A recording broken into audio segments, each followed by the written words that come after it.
Apóyate en los muros grises y desgastados del Autódromo Hermanos Rodríguez y sentirás el alma de la Ciudad de México latiendo de dos formas distintas. Por un lado, el rugido ensordecedor de motores que valen millones, la celebración de la velocidad y la tecnología. Por el otro, en los barrios humildes que se agolpan contra esta fortaleza de asfalto, la vida sigue a un ritmo más lento, dictado por la necesidad y la resiliencia. Es en este mundo donde encontramos a Martínez, un niño de 12 años, cuyos ojos cargan una profundidad que desmiente su corta edad. Sus manos, pequeñas pero ágiles y manchadas con una ligera capa de grasa, parecen pertenecer a otra generación, a un linaje de hombres que entendían el mundo a través del tacto y el sonido de las máquinas, y no solo a través de pantallas digitales. Martínez era huérfano de padre, un mecánico local que era más un artista que un simple reparador de coches. Ricardo, su padre, tenía el don de escuchar los motores, de sentir sus dolores y diagnosticar sus secretos con una intuición que rayaba en lo místico. Ahora, sin él, la responsabilidad de Martínez había crecido. Pasaba sus días ayudando a su madre, Elena, en un pequeño puesto de comida, donde el olor a cilantro y maíz tostado se mezclaba con el aroma distante de goma quemada proveniente de la pista. Mientras servía tacos y aguas frescas, su mirada se perdía en el horizonte, soñando con el ballet veloz e inalcanzable de la Fórmula 1, un universo que parecía existir en otra galaxia, y no a pocos metros de su realidad. El único vínculo tangible entre su mundo y el de su padre era un pequeño colgante que nunca se quitaba del cuello. Era un engranaje de metal, pulido por el tiempo y el constante roce de sus dedos, una pieza que su padre había fabricado poco antes de fallecer. Este engranaje, había dicho él, es parte del corazón de un motor. Mientras lo tengas contigo, nunca estarás perdido. Te enseñará a escuchar, hijo mío, a escuchar lo que no se puede ver. Preguntó. Martínez no era solo un amuleto de la suerte, era la materialización de la memoria, un testamento silencioso de una sabiduría heredada, un trozo del alma de su padre que llevaba junto a su propio corazón. Lejos de allí, en el corazón palpitante del autódromo, en el box del equipo más poderoso del circuito, reinaba una atmósfera de desesperación controlada. Allí, el ingeniero jefe Klaus Richter, un alemán de mirada fría y expresión permanentemente escéptica, comandaba a su ejército de especialistas. Klaus era un hombre que idolatraba la precisión, un sumo sacerdote de la telemetría y los datos. Para él, la intuición era un defecto de carácter y la emoción un obstáculo para la perfección. Su realidad se construía sobre gráficos, algoritmos y la arrogante certeza de que cualquier problema en el universo mecánico podía ser resuelto con suficiente poder de procesamiento y la aplicación implacable de la lógica, una creencia que estaba a punto de ser brutalmente puesta a prueba. El mundo de Klaus era estéril, funcional y aséptico, un reflejo de su propia mente. Se movía por el box impecablemente blanco como un cirujano en su sala de operaciones, sus dedos deslizándose sobre la superficie de una tableta que contenía más datos de los que cualquier ser humano podría interpretar. Veía a sus mecánicos, los mejores del mundo, no como colaboradores, sino como extensiones de sus herramientas, instrumentos para ejecutar la voluntad de los datos. Despreciaba la idea de sensibilidad o instinto, palabras que consideraba excusas para la ignorancia. En su universo, la máquina era perfecta y el hombre, una variable imperfecta e irritante que necesitaba ser constantemente gestionada y corregida por la lógica fría e infalible de los ordenadores. El contraste entre estos dos mundos era un abismo social y moral. Por un lado, estaba la realidad de Martínez, un lugar donde la comunidad se reunía en torno al puesto de su madre, donde la falta de recursos se compensaba con el calor humano y la solidaridad. Era un mundo de texturas, de sabores fuertes, de manos callosas y de una sabiduría pasada de padre a hijo. Por otro lado, el universo de Klaus, un ambiente de fibra de carbono, pantallas de LED y silencio tenso, donde el éxito se medía en milisegundos y el valor de una persona estaba directamente ligado a su capacidad de optimizar el rendimiento, un lugar donde la humanidad parecía haber sido cambiada por eficiencia. El fin de semana del Gran Premio de México había llegado, y la ciudad se había transformado en un caldero de pasión y adrenalina. Las calles vibraban con los colores de los equipos y el aire estaba impregnado de la electricidad de la competición. Para Klaus y su equipo, la tensión era casi insoportable. El título mundial estaba en juego dependiendo del resultado de esa única carrera. Cada decisión, cada ajuste, cada segundo perdido en los boxes podía significar la diferencia entre la gloria y el fracaso. La presión era un monstruo invisible que asfixiaba a todos, volviendo el aire del box pesado y casi irrespirable. Un ambiente donde el más mínimo error sería imperdonable. Y un error, un defecto fantasma, se había instalado en el corazón de su máquina. El coche principal, la obra maestra de miles de millones de dólares en investigación y desarrollo, sufría de una misteriosa vibración a altas velocidades. Una vibración que amenazaba la estabilidad del vehículo y la confianza del piloto. Sin embargo, todos los sensores, todos los diagnósticos y todos los exámenes detallados indicaban que el coche estaba en perfectas condiciones. 10 de los mejores ingenieros del planeta miraban las pantallas que gritaban perfección, mientras el piloto, al regresar de los entrenamientos, describía un coche que parecía querer desintegrarse. Esta paradoja era una afrenta directa a todo en lo que Klaus creía. En este escenario de alta tensión, el destino tejía sus hilos de forma sutil. La madre de Martínez, con su comida sencilla y sabrosa, había conseguido un pequeño contrato para suministrar el almuerzo a los equipos de apoyo y seguridad del evento. Con un pase de servicio colgado del cuello, Martínez empujaba el carrito de comida por pasillos que antes eran barreras infranqueables. Sus ojos absorbían cada detalle, cada sonido, cada destello de aquel mundo mágico. Si crees que la sabiduría del corazón puede superar la frialdad de la tecnología, quédate conmigo hasta el final de esta historia y comenta desde ¿qué ciudad nos estás viendo? Pues el camino de aquel muchacho estaba a punto de cruzarse con el epicentro de la crisis. Empujando el carrito de metal, Martínez sintió el suelo vibrar bajo sus pies, una premonición de la fuerza que emanaba de los garajes frente a él. Él y su madre se movían por un pasillo de servicio, un limbo entre el mundo de los aficionados y el santuario interno de la Fórmula 1. El aire era denso, una mezcla de gasolina de alto octanaje, goma caliente y la palpable electricidad de la ansiedad. Cada puerta de garaje que pasaban era un portal a otro universo, un destello de monitores parpadeando, mecánicos moviéndose en una coreografía precisa y el brillo metálico de máquinas que parecían venidas del futuro.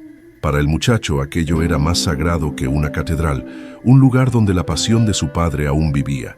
Fue entonces cuando lo oyó. En medio de la caótica sinfonía de llaves de impacto y órdenes gritadas, un sonido se destacó, perforando el ruido como una aguja.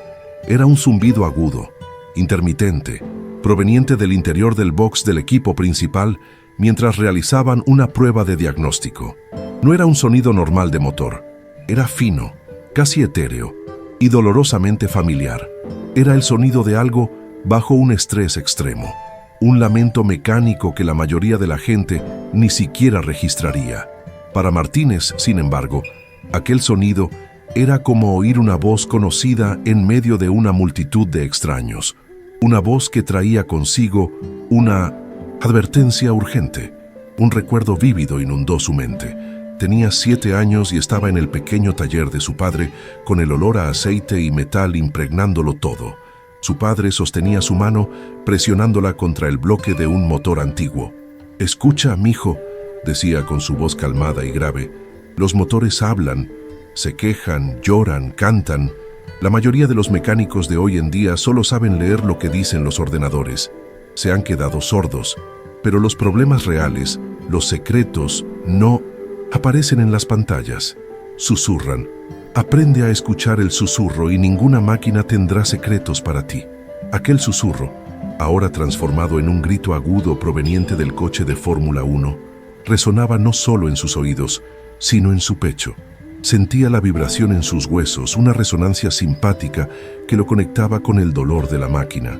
Era una sensación incómoda, una disonancia que lo perturbaba profundamente. Sabía, con una certeza que no podía explicar, que aquel ruido era el presagio de un fallo catastrófico. Ignorarlo sería como ignorar una petición de auxilio, una traición al legado de escucha atenta que su padre le había dejado como única y verdadera herencia. Una fuerza irresistible lo impulsó a actuar. Tenía que avisarles. «Mamá, necesito ir allí», dijo. Su voz un hilo de urgencia. Elena, su madre, miró la caótica escena dentro del box y lo sujetó del brazo con firmeza. «De ninguna manera, Martínez. Quédate aquí. Esos hombres son importantes y no tienen tiempo. Para niños, no te metas en líos». Pero la mirada de Martínez estaba fija, su determinación superando el miedo. Aquel sonido era una llamada y sentía que era el único que podía atenderla. Una responsabilidad que pesaba más que cualquier advertencia. Con el corazón latiéndole descontroladamente, se zafó suavemente de su madre y dio un paso vacilante hacia la entrada abierta del box. La escena en el interior era de pura tensión. Klaus Richter estaba en el centro, su rostro enrojecido de furia, contenida, reprendiendo a un grupo de ingenieros que miraban al suelo. «No quiero teorías, quiero respuestas. Los datos dicen que está perfecto, así que hagan que esté perfecto en la pista». El aire estaba tan cargado que Martínez sintió como si estuviera entrando en una tormenta, pero no podía retroceder. Aquel sonido agudo era la clave. Estaba seguro. Aprovechando un momento en que un grupo de mecánicos se movió para buscar una herramienta, creando una brecha momentánea, Martínez se deslizó hacia adentro, invisible por unos segundos. Se acercó a un joven mecánico que parecía menos intimidado que los otros. «Señor», comenzó, su voz casi inaudible en medio del ruido. «El motor tiene un zumbido, un silbido fino cuando acelera mucho. Es un sonido equivocado». Intentaba traducir la sabiduría de su padre en palabras que pudieran ser comprendidas en aquel ambiente de alta tecnología. El joven mecánico, sobrecargado de estrés y bajo la mirada vigilante de Klaus, ni siquiera le prestó atención. Lo apartó con un gesto impaciente de la mano. «Sal de aquí, niño. Ahora no es momento para juegos. Tenemos un campeonato que ganar. No tenemos tiempo para fantasmas o ruidos imaginarios. Vuelve con tu madre». El rechazo fue como un puñetazo en el estómago para Martínez, que sintió sus mejillas arder de vergüenza y frustración. Su valentía flaqueó y por un instante pensó en huir, pero el intercambio de palabras, por breve que fuera, llamó la atención de Klaus. El ingeniero jefe se giró, lentamente, y su mirada fría y analítica se posó sobre Martínez. Fue una mirada que lo midió, lo juzgó y lo descartó en un solo segundo. ¿Quién era ese niño sucio, venido de la calle, atreviéndose a interrumpir su trabajo, atreviéndose a profanar su templo de precisión y ciencia? La presencia de Martínez allí era una anomalía, una variable descontrolada que ofendía el orden que tanto se esforzaba por mantener. Aquella mirada lo hizo sentirse más pequeño que nunca. Klaus caminó hacia él, sus pasos silenciosos y amenazantes. No levantó la voz. Al contrario, habló en un tono bajo y cargado de un sarcasmo cortante. «Vaya, vaya, un experto inesperado», dijo, una sonrisa de burla formándose en sus labios. «Dime, ¿cuál es tu credencial? ¿Tienes un diploma en ingeniería acústica de puestos de tacos? Por favor, ilumínanos con tu sabiduría ancestral». Se giró hacia un guardia de seguridad. «Saquen a este niño de aquí y asegúrense de que no se acerque a menos de 100 metros de este box de nuevo». Mientras el guardia de seguridad lo agarraba gentilmente por el brazo, la humillación se apoderó de Martínez. Sus ojos se llenaron de lágrimas que luchaba por contener. Fue en ese exacto momento de desesperación que Marco, el piloto estrella del equipo, salió de su sala de descanso. Había observado la interacción por la ventana, su expresión una mezcla de curiosidad y agotamiento. Estaba al límite, dispuesto a intentar cualquier cosa, a escuchar a cualquiera, pues era su vida la que estaba en riesgo dentro de aquel coche inestable. La arrogancia de Klaus ya no le ofrecía consuelo alguno. Marco caminó con propósito, interceptando al guardia que se llevaba a Martínez. Se agachó, poniéndose al nivel de los ojos del niño, ignorando la mirada furiosa de Klaus. «Espera», le dijo al guardia. Luego se volvió hacia Martínez, su voz calmada y desprovista de todo sarcasmo. «¿Qué decías sobre el sonido? Habla conmigo. Olvídate de ellos». La amabilidad en su voz fue como un bálsamo para la herida abierta por la humillación, y Martínez encontró un nuevo aliento de valentía. Mirando a los ojos del piloto, su héroe, Martínez describió el sonido de nuevo, esta vez con la claridad nacida de la pasión. «No es constante», explicó, gesticulando con las manos. «Es como un grillo de metal muy rápido, que canta solo cuando el motor alcanza el pico de revoluciones, y luego se silencia por un instante antes de volver. Es un sonido que vibra, que tiembla. No es del motor en sí, es de algo que el motor está sacudiendo con demasiada fuerza, algo que está a punto de romperse». La descripción poética y extrañamente precisa del niño impactó a Marco como un rayo. Un grillo de metal era la metáfora perfecta para la sensación que tenía a través del volante y del asiento. Una vibración de altísima frecuencia que aparecía y desaparecía, algo que las palabras técnicas de los ingenieros no lograban capturar. Él sentía el canto de la pieza a punto de fallar. Los datos no lo mostraban, pero su cuerpo conectado a la máquina lo sabía. Y aquel niño, de alguna forma, también lo sabía. Marco se levantó y encaró a Klaus, su decisión estampada en el rostro. «Se queda», dijo con una autoridad que raramente usaba fuera de la pista. «Dejen que el niño entre y escuche. Ya intentamos todo lo que sus ordenadores sugirieron y fallamos. Ahora vamos a intentar algo diferente». El desafío estaba lanzado. La intuición desesperada del piloto contra la lógica herida del ingeniero. Por un momento, el poder en el box cambió de manos, y la palabra final no vino de la ciencia, sino de la necesidad. Martínez fue conducido al centro del huracán. El coche, ahora sin parte de su carenado, parecía una criatura mítica y vulnerable. Se sintió minúsculo ante aquella maravilla de la ingeniería, rodeado de hombres cuyos relojes valían más que su casa. El olor, los sonidos, la tensión, todo era abrumador. Tragó saliva, sintiendo el peso de decenas de miradas escépticas sobre él. Solo el asentimiento alentador de Marco le dio fuerzas para continuar. «Enciendan el motor», ordenó Marco, rompiendo el tenso silencio. «Solo la prueba de rotación. Llévenlo al límite por 5 segundos».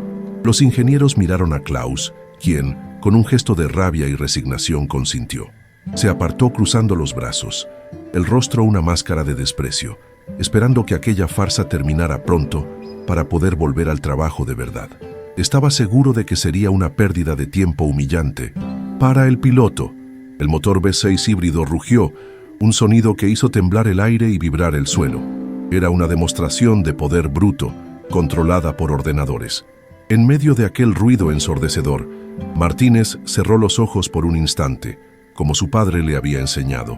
Necesitaba filtrar el ruido principal y concentrarse en el susurro, en la nota disonante que lo atormentaba.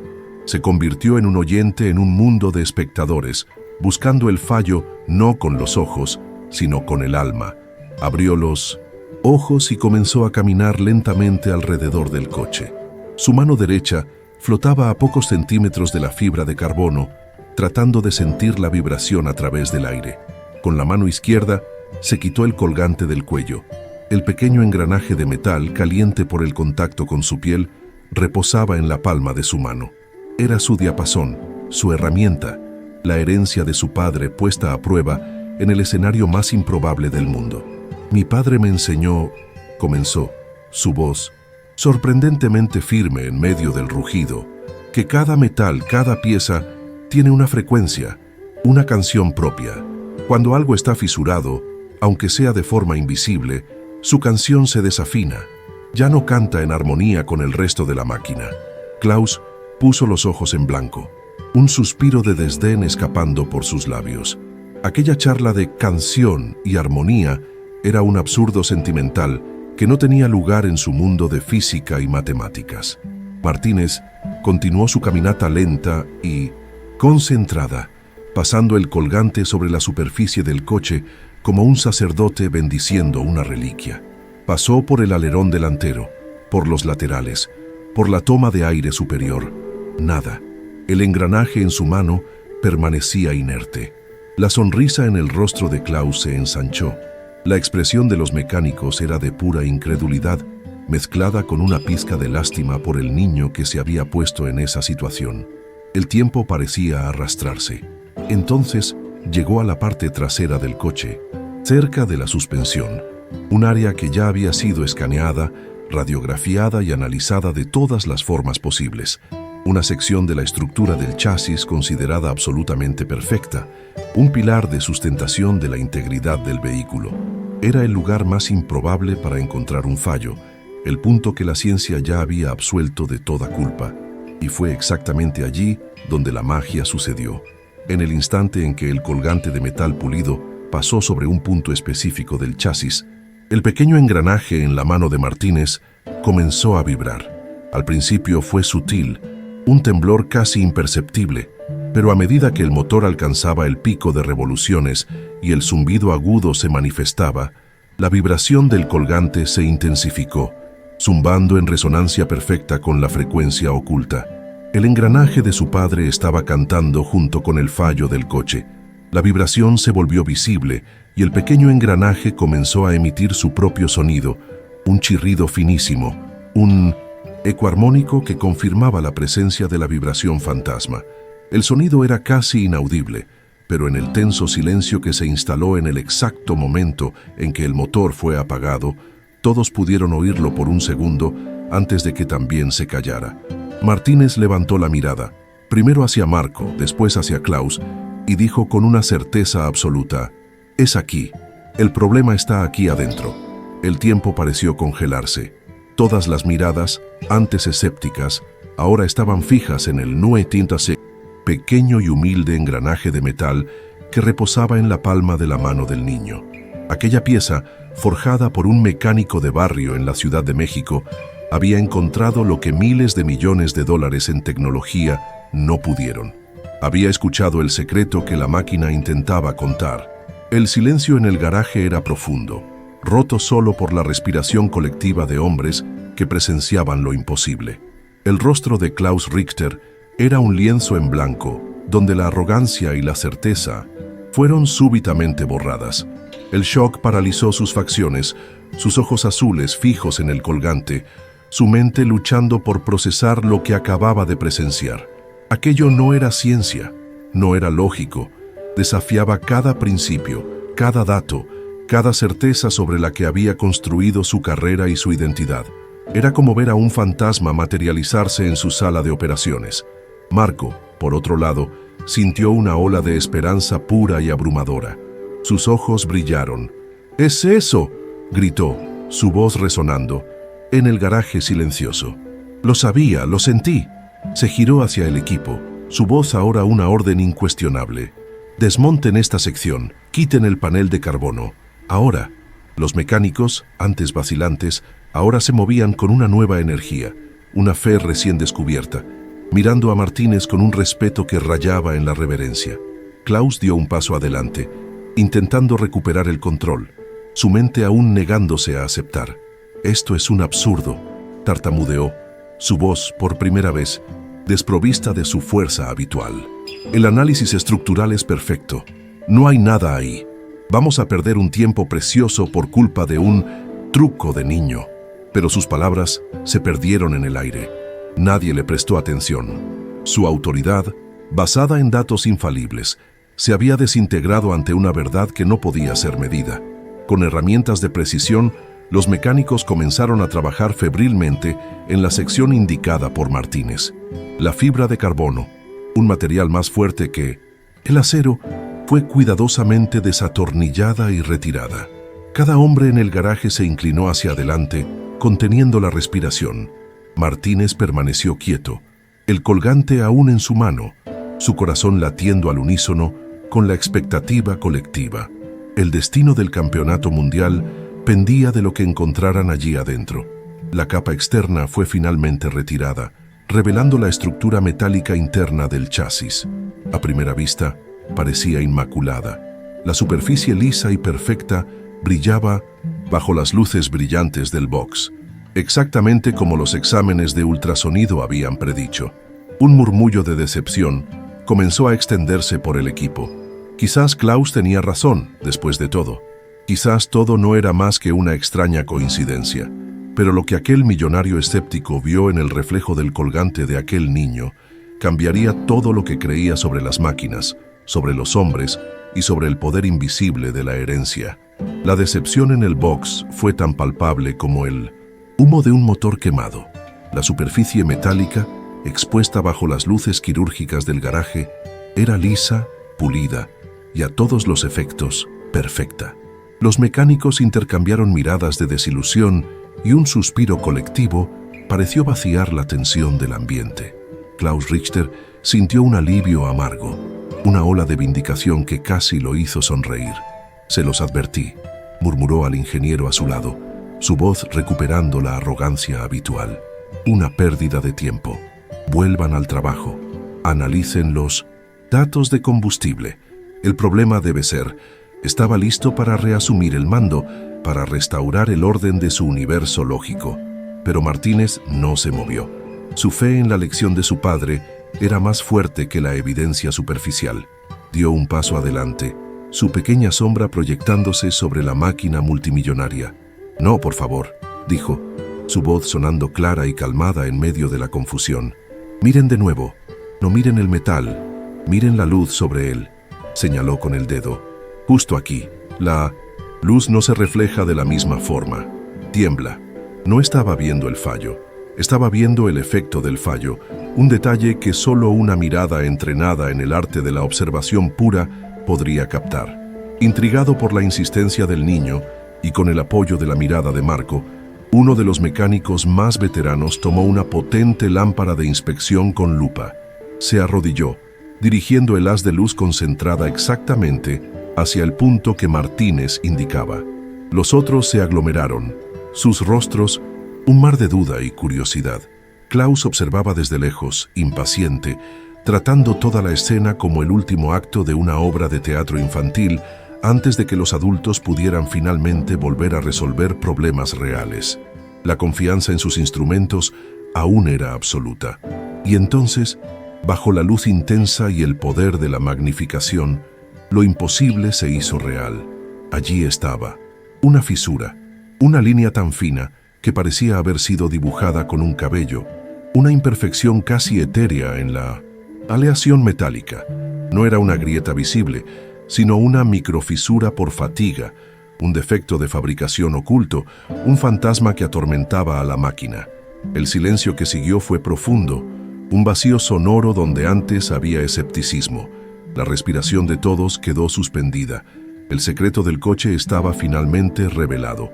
Uno de los ingenieros más jóvenes, un chico que siempre pareció más abierto a nuevas ideas, se llevó la mano a la cabeza en un gesto de epifanía.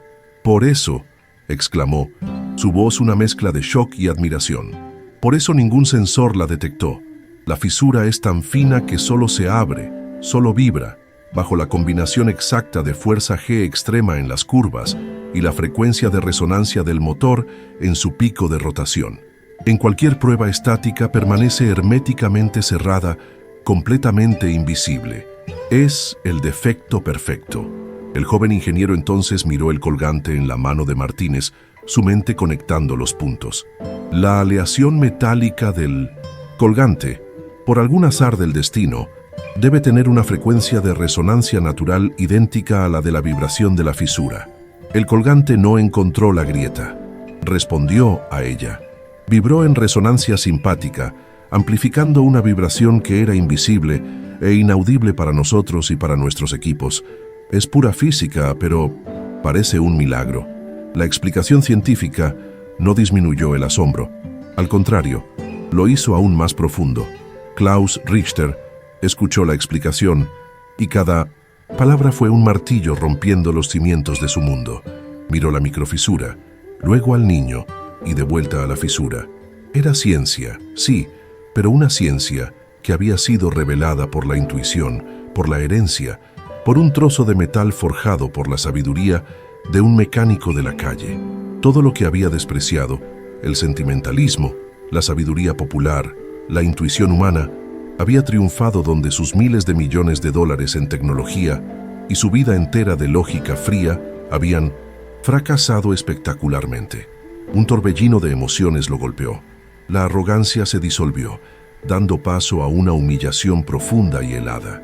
Recordó vagamente a su abuelo, un relojero que trabajaba con pequeños engranajes y una lupa, un hombre de manos firmes y paciencia infinita, un camino que él, Klaus, había rechazado en favor de la grandiosidad de la ingeniería moderna. En ese momento, en el rostro concentrado y orgulloso de Martínez, vio el fantasma de un conocimiento que había elegido olvidar, la sabiduría de las manos en lugar de la sabiduría de los manuales. Nadie en el garaje se atrevía a moverse o hablar. El sonido de las herramientas había cesado. El único movimiento era el del polvo danzando en el haz de luz que aún iluminaba el fallo. Los mecánicos, los ingenieros, el piloto, todos miraban de Martínez a la fisura y de vuelta a Martínez. Había un sentimiento de reverencia en el aire, un reconocimiento silencioso de que habían presenciado algo extraordinario. No era solo la solución de un problema técnico, era la revelación de una verdad más grande, una lección que ninguno de ellos olvidaría jamás. Lentamente, como si sus pies pesaran, Klaus Richter comenzó a caminar hacia Martínez. Se detuvo frente al niño, la enorme diferencia de altura entre ellos simbolizando el abismo que antes los separaba. Pero ahora, los papeles estaban invertidos. Era Klaus quien se sentía pequeño, ignorante. Miró el engranaje en la mano de Martínez y luego los ojos del niño. Y, por primera vez, no vio a un intruso, sino a un maestro, heredero de un genio que había sido demasiado arrogante para reconocer. Con la voz entrecortada, despojada de toda su ironía y autoridad, Klaus hizo una pregunta que no era sobre el coche, ni sobre la carrera, sino sobre todo lo que realmente importaba en ese momento. ¿Quién? Comenzó, tragando saliva. ¿Quién te enseñó esto? ¿Quién hizo este colgante para ti? La pregunta era una rendición, una disculpa y un acto de súplica por comprensión. Era el sonido de un hombre roto, listo para ser reconstruido de una manera diferente. Martínez sostuvo el colgante con más fuerza, sintiendo el calor del metal, el último toque de su padre. Miró directamente al hombre que lo había humillado, pero no había rabia en sus ojos, solo la verdad simple e inquebrantable de su herencia. «Mi padre», dijo, su voz clara y llena de un orgullo que llenó todo el garaje. Se llamaba Ricardo, era mecánico, el mejor de toda la Ciudad de México. Siempre me dijo que la verdadera ingeniería no ocurre solo en la cabeza, sino también en el corazón. Las palabras de Martínez resonaron en el garaje con la fuerza de una revelación sagrada. Ingeniería en el corazón. La frase simple, cargada con el peso de una vida de sabiduría, flotó en el aire y desarmó completamente a Klaus Richter. El ingeniero jefe, el hombre de la lógica y los datos, se quedó sin palabras, mirando al niño como si lo viera por primera vez. Marco, el piloto, rompió el respetuoso silencio. Puso una mano firme en el hombro de Martínez, un gesto de gratitud que valía más que cualquier trofeo. «Reparen el coche», ordenó al equipo, pero su voz ya no era la de un jefe desesperado, sino la de un líder inspirado por una nueva esperanza. Horas más tarde, con el coche finalmente reparado y siendo preparado para el día de la carrera, Klaus reunió a todo su equipo. Se paró frente a ellos, y su postura ya no era la de un comandante arrogante, sino la de un hombre que había pasado por una profunda transformación. Sosteniendo la pequeña pieza defectuosa, se dirigió a todos. «Estaba equivocado», dijo, su voz firme pero humilde. «Confié solo en lo que podía medir, y me volví ciego a lo que realmente importaba. Esta pieza no será desechada, se quedará en mi escritorio como un recordatorio permanente de que los datos más importantes, a menudo, no aparecen en una pantalla». Luego se volvió hacia Martínez y su madre, que esperaban en un rincón, aún inseguros sobre su destino. Frente a todos, desde los mecánicos hasta los ingenieros de élite, Klaus hizo un gesto que cambiaría la vida del niño para siempre. «El legado de un hombre como Ricardo no puede terminar en un recuerdo y un colgante», declaró. «Martínez, nos gustaría ofrecerte una beca de estudios completa y un lugar en nuestro programa de desarrollo de jóvenes talentos. Queremos que aprendas con nosotros, pero, más importante, queremos aprender de ti. Martínez quedó paralizado. La inmensidad de la oferta casi demasiado grande para ser comprendida. Sus ojos buscaron los de su madre y la vio llorando, pero eran lágrimas de pura alegría y orgullo abrumador. Aquel era el sueño de su padre haciéndose realidad de una forma que él jamás podría haber imaginado. No era solo la oportunidad de estar cerca de los coches que amaba, era la oportunidad de honrar la memoria de su padre, de llevar su sabiduría al más alto nivel del automovilismo mundial. Con la voz temblorosa, logró decir 2 palabras. Sí, señor. Al día siguiente, el autódromo estaba de fiesta. El coche del equipo, ahora mecánicamente perfecto y espiritualmente completo, se deslizaba por la pista con una gracia y velocidad que parecían sobrenaturales. Marco pilotaba con una confianza renovada, sintiéndose más conectado que nunca a su máquina. Desde las ventanas del área VIP del equipo, Martínez y Elena observaban, tratados como invitados de honor. En el box, Klaus lideraba al equipo, pero su estilo había cambiado. Escuchaba, colaboraba, sus ojos buscando no solo los monitores, sino también los rostros de sus hombres, reconociendo el valor de la intuición de cada uno. La carrera fue una obra maestra, y Marco cruzó la línea de meta en primer lugar, conquistando no solo la victoria en el Gran Premio, sino también el título de campeón mundial. En la entrevista que siguió, con las cámaras de todo el mundo sobre él, el piloto hizo algo inesperado. Agradeció al equipo, pero no se detuvo ahí. Contó la historia del niño de Minodú, la Ciudad de México, del colgante y de la sabiduría de su padre. Esta victoria no es solo nuestra, dijo Marco, con la voz entrecortada. Pertenece a un tipo diferente de genio, pertenece a la memoria de Ricardo y al corazón de su hijo, Martínez. En una escena final, días después de la celebración, el garaje está más tranquilo. Klaus camina al lado de Martínez, mostrándole los secretos de los motores. Le devuelve el colgante de engranaje al niño, que lo vuelve a colocar en su cuello. Nunca te cuites esto, dice Klaus con la seriedad de un profesor. Es la herramienta más valiosa que tenemos en este lugar. Nos recordará todos los días de dónde viene realmente la verdadera sabiduría, no solo de la mente, sino del corazón y de la historia que llevamos con nosotros. La vida de Martínez se transformó para siempre en aquel fin de semana, pero la verdad es que él también transformó la vida de todos los que encontró. Demostró a un mundo escéptico y arrogante que el legado, la humildad y la intuición son fuerzas poderosas. Mostró que detrás de cada gran avance tecnológico todavía existe un lugar para la sabiduría ancestral, para las lecciones pasadas de padre a hijo, y que el mayor de los tesoros no siempre es el que brilla, sino el que resuena con la verdad del alma. El sonido del motor que antes era el ruido de un sueño lejano, ahora era la banda sonora del futuro de Martínez. Estaba en casa, parado al lado de Klaus, con el uniforme del equipo, tocó su colgante. Una sonrisa de gratitud y promesa en su rostro. Ya no era solo el hijo de un mecánico, era la continuación viva de un legado, listo para construir el suyo propio. Si esta historia tocó tu corazón, compártela con alguien que necesite volver a creer en el poder de la herencia y la humildad. Y no te olvides de comentar desde dónde estás viendo, para que la inspiración pueda viajar aún más lejos.